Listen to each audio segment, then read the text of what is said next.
He held the papers tightly, reading them again and again. There was no gold, no mine, only dirt. His hands were shaking and his stomach felt sick. Mike had lied. Everything they built and dreamed about was gone. He looked around, but the room didn't feel real anymore. In 1981, Reno, Nevada, with Kenny Wells explaining his mining job to his girlfriend Kay. Using her handbag as a metaphor, he describes the search for minerals like nickel, silver, and gold. He ends by gifting her a gold watch, creating an emotional moment. While Kenny and Kay kiss, he's called to see Pop, the old man in the office. Pop shows him Newmont's drilling results with lots of magnetite found. He urges Kenny to revisit the Persian country and drill deeper, up to 140, to revive Relief Canyon. Kenny mentions Jerry Canyon, and Hancock calls it a baby, urging him to scale it up. Kenny agrees. Hancock says client Coleman is on board and the team supports him. Reflecting on the ups and downs of the business, he says despite tough mornings, he remembers he gets to do it, and then it's blue skies. At a busy bar where Kay works, Kenny raises a toast to the motherlode, and the crowd echoes him. While smoking and calling clients, Kay reminds him it's 11:15. Realizing he lost track of time, Kenny thanks her, says he doesn't know what he'd do without her, grabs his papers, and heads out. Kenny waits at Clive Coleman's office but is met instead by a co-worker of Coleman named Mr. Lloyd and Henry Andrews, who say Coleman is tied up. Though Kenny insists he was to meet Coleman, they urge him to present. Kenny pitches promising properties with low buy-in and high upside, claiming they could be cash positive in 12 to 18 months. When asked about Manitoba, he explains they secured a 90-day option on a skipped claim with promising geology. However, Lloyd and Henry dismiss it, saying Washoe has no real value or assets, and they won't underwrite raw land. Kenny insists it's a small offering worth a second look, but Lloyd declines. Kenny, frustrated, walked out of their office annoyed. They couldn't believe the dream he had about this mining company. Kenny narrates over a newspaper article about Washoe Mining being sold, trying to explain its potential. He talks about how his grandfather built Washoe from scratch in Nevada and how his father's legacy as a real player was fading. He recalls nearly losing his house in Kay's. As he sleeps on the couch, Kay sits beside him, smokes, and holds him. Kenny says he had a half-gallon of Seagrams in him, enough to kill most people, but not him. Then he speaks of a dream. The scene shifts to Indonesia, showing miners in the jungle. Kenny explains he'd visited Indonesia 5 or 6 years earlier, when he still had money and the country was booming. He was looking for a way in, and back then, if anyone wanted to drill, Mike Acosta was the man who knew where to dig. Kenny described Mike as a river walker, a real hands-on geologist, seen on screen walking through the Indonesian mining site. Kenny continued, saying Mike was the real deal, Oxford, MIT, his mom was Venezuelan, and his dad was English. Kenny explained that Mike had just discovered the largest copper strike in Southeast Asia, and everybody wanted a piece of him, including Kenny. Mike is seen at a bar, sitting across from others and talking about mining, while a girl lies against his back. In the morning, Kenny wakes early, clutching Mike Acosta's business card. He dresses, grabs a ring, and the watch he bought for Kay. She wakes and asks what he's doing. He says he has a plan and needs to leave, brushing off her mention of a local job lead. He promises the trip won't take more than a week and leaves, saying he'll call from the airport. As he departs, Kenny reflects on the call of the instinct for gold, saying only those who've felt it understand. He sells his gold, exchanges it for cash, and flies to Indonesia. In Jakarta, he calls Mike from the lobby, waiting in a brown suit. Mike arrives and Kenny reminds him of his past successes. Mike says mining is all about hits and misses and admits there might be gold. Kenny is thrilled. He mentions his belief in the Ring of Fire, how it struck him like lightning. Mike says no one will back Kenny, but Kenny insists he will. Mike warns he doesn't know what it takes. Kenny says his father dug everything from the ground and died with dirt under his nails. He intends to do the same. Kenny asks Mike to believe in him or call him crazy. Mike calls him crazy, walks off, then turns back and asks if he got a hat. Kenny smiles, he does. They travel upriver. Mike explains the Dayaks have panned gold there for over 5,000 years, and Dayakansana means upstream gold. In the jungle, he shows Kenny a tree depression. Kenny gets excited. Mike says they need $7,750 to begin. Kenny promises to get it and hands him a contract. Back to Reno, at the bar, Kenny and his team call investors, selling Mike's name. He tells Kay to shine her shoes when they're about to dance. Mike on the phone from Kupang City says he's checking coring gear. Kenny spreads the news. Kenny later tells Mike they have $434. Mike hesitates, but Kenny insists he'll borrow the rest. Mike agrees. The team celebrates and brings a 6-man crew to start clearing the forest. Over dinner, Mike shares that Columbus mentioned gold 114 times and God 26 in his petition to Spain. He asks about Kenny's tattoo of a bird with no feet. Kenny says it flies with the wind and never lands. The crew keeps working, even in the rain. Kenny gets reports and grows anxious. It all looks bad. Mike urges patience. Kenny drinks heavily. Workers begin leaving. Kenny, now ill with malaria, pleads not to die without doing something. Mike comforts him and tells him to rest. Mike then approaches former crew members, asking them to return even though they're out of money. At one home, he finds a sick child and gives him water, showing his determination to keep going. Mike returned to Kenny, who was lying in bed, and told him he was pulling the plug. Kenny asked what his plan was and told him not to pull the plug. Mike said they needed clean water, and if they got it, they might come back. Kenny gave him his visa and told him there was $1,800 on it to use all of it. Mike saw the workers who received the water starting to do their jobs. He helped them get clean water. As the screen showed the workers, Kenny's voiceover began, explaining that every worker came back, and he spent the next few weeks in a malaria haze, and Mike kept it all going. Mike started receiving reports again. Kenny had a dream where he was in the middle of water. When he woke up, he was shocked to see Mike near him. Mike explained the report suggested pulling 17 more cores, which wasn't good, but also mentioned they had a strike. Kenny, in disbelief, asked again, and Mike confirmed they had a gold mine. They celebrated, shouting and hugging. At the bar, a bunch of people were there. Kay was there too. Kenny celebrated,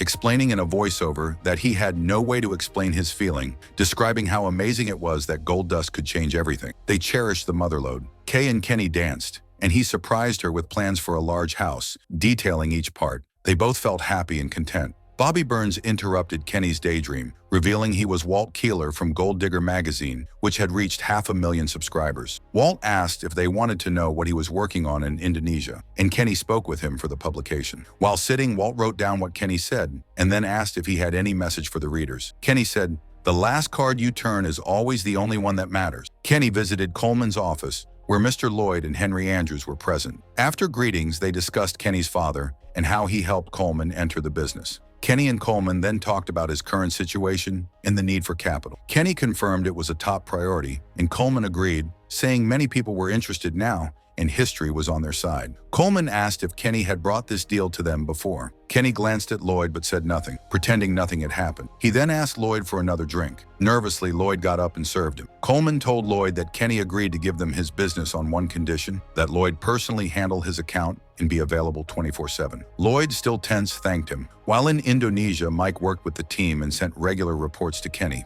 Their phone conversations grew longer, and Kay grew happier with Kenny's success. Kenny and his team opened the Washoe office and began receiving more reports from Mike. At the New York Times office, a man called Brown Thomas and Hollis, his boss, discussed Mike Acosta's success and mentioned their 50% stake, planning to dedicate more coverage to the story. Back at the Washoe office, Kay, Kenny, Lloyd, and Bobby were meeting when the phone rang. As Kay was leaving, Kenny asked her to answer. The caller was Brown Thomas from New York's Minerals and Oil Group. Kenny, surprised, told him he'd call back. After hanging up, Kenny excitedly told his team they were about to be bought, and they all celebrated. Later, Mike and Kenny met with the New York investor. Kenny explained they had a private placement with over 50% already subscribed and didn't want anyone to sell them. They'd done the math. Brown talked about their clients and strategic value, but Kenny insisted Washoe had a legacy and needed no help from outsiders with no gold mining experience. Mike supported Kenny, describing the risks Kenny had taken and how gold discoveries couldn't be explained with words. He told the investors if they were serious,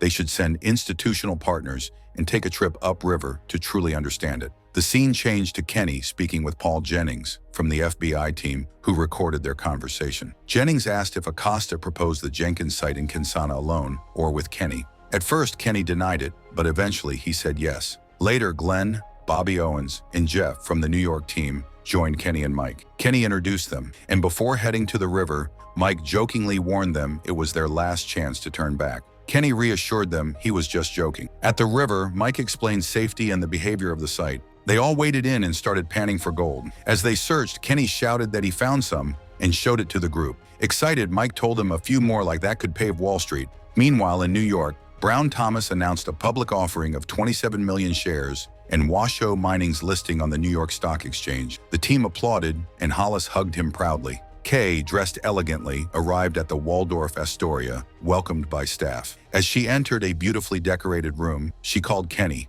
finding him lying on the bed in pajamas, holding flowers. He complimented her, and she happily jumped into bed, saying she missed him. Kenny and Kay attended an event where Kenny introduced her to Brown, Hollis, Lloyd, and Mike, saying Kay and Mike were his two favorite people. Kay joked that Kenny stole her watch to go see Mike, and they all laughed. Outside, among the press and crowd, news started spreading that Washoe mining might be the stock of the year. On its first day on the New York Stock Exchange, Washoe soared like a rocket. At the celebration, many guests attended, including Rachel Hill from Brown Thomas's investor relations team. She shared a moment with Kenny as he lit her cigarette. Kay noticed, got upset, and left the room, which Mike witnessed. Rachel flirted with Kenny at a table, touching his leg. Kay saw and walked off, upset. Kenny followed to explain, but Kay accused him of not believing in her, saying he needed her to stay small. She warned the others didn't care about him, said she loved what was inside him, and left, fearing they'd tear him apart. Later, Kenny told Jennings he just wrote it out. He met Rachel again at a bar,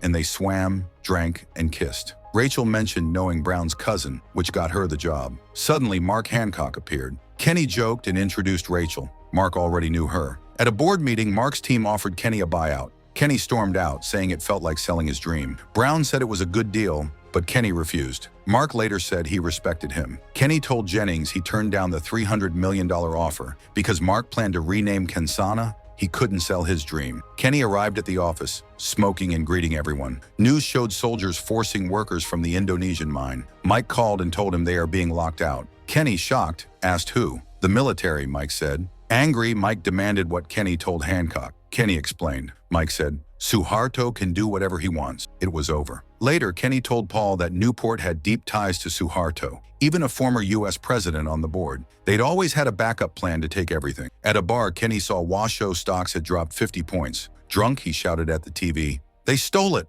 The bartender kicked him out. He called Kay, left a voicemail admitting he messed up, said he loved her, and wouldn't call again. Kay listened in silence. Next day, Mike found Kenny asleep outside a bar. They argued. Back home, Mike said people called Kenny a drunk. Kenny lashed out, telling Mike to go back to Jakarta. Mike said he already had a new strike in 1980, North Sulawesi, but it was all mud. Kenny stood up, saying he went looking for gold and found a friend. They locked eyes and decided to try again. Kenny explained, Suharto's youngest son, Danny, was seen as a failure. If they could partner with him, Suharto might change his mind. It was a long shot. Coincidentally, the same ex-president on Newport's board had always ignored Danny despite being a groomsman at Suharto's wedding. Mike and Kenny bonded with Danny over strained relationships with their fathers and worked on a new plan. Kenny struck a deal symbolized by Danny touching a tiger on his head. At the New York office, Brown visited a tense Hollis, who revealed Kenny had struck a deal with Suharto. Washoe kept 15% of the gold. 85% went to a company owned by Suharto's son. Hancock was out only Wells, and Acosta remained in the biggest gold deal in history. Brown looked uneasy, but Hollis assured him he'd be fine. Later at a bar, Kenny arrived holding something. The crowd cheered him, and the TV showed Washoe's shares soaring. He heard Kay had been promoted to assistant manager. As he left, Clive told him he'd be honored with the golden pickaxe and that his dad would be proud. Moved, Kenny left in a rush. He found Kay's workplace, saw her with someone else, and quietly walked away. Outside, he threw away the gift he brought and drove off. Later, Mike surprises Kenny by showing up in a suit for the awards ceremony. Kenny is thrilled and rehearses his speech for Mike. At the celebration, Kenny gives a speech about his grandfather and defines a prospector as someone driven by dreams and intuition. The audience applauds. Mike quietly leaves, and Kenny notices. The party continues with drinks and music. The next morning, Kenny gets a call and rushes to the office. Outside, crowds gather. Inside, he learns the independent assayer couldn't verify Mike's results. There's no gold. The samples were salted with gold dust. Kenny tries calling Mike but can't reach him. Bobby admits he didn't sell the stock as told. Kenny, frustrated, reminds him he warned him. Bobby questions how Kenny knew it's clear Kenny didn't. The team reveals Acosta dumped stock via offshore shell companies for $164 million in total. Kenny is furious. Then the FBI arrives and tells everyone to raise their hand. News spreads of massive financial losses. Acosta disappears with millions. Kenny insists he's innocent, but begins drinking. Angry investors confront him. Kenny says Mike was his partner and betrayed him. As CEO, he didn't know. Later, more people confront Kenny. He hides in a room and drinks. The FBI questions him, and he asks for a lawyer. During interrogation, he tells Jennings he met Mike in April 1988. Jennings explains that after leaving Kenny, Mike flew to Indonesia, where he was detained and locked out of the lab. The military couldn't verify the gold, and Mike was transferred either to prison or bribed before being thrown out of a helicopter over the Kinsana River. His body was found and identified, but the report was sealed. Jennings adds that Danny Suharto sold stock and got richer, with $164 million still missing. He asks if Kenny was involved, but Kenny denies it, recalling when Mike promised not to let him die with nothing, and soon after, they found gold. Kenny reflects on how everyone chases money, not truth, and denies knowing about the salting of the samples, stating everyone lost money, including himself. The interview ends. Kenny is free to go and thanks Jennings for believing him. Later, Kenny visits Kay with flowers. She's surprised but lets him in. She offers coffee, and as she prepares it, she mentions the curtains she made. Then she hands him mail, including a letter from Mike with their 50-50 contract and an $84 million check. Kenny smiles, silently acknowledging it. Kenny smiles quietly. When Kay asks what it is, he just looks at her without saying a word.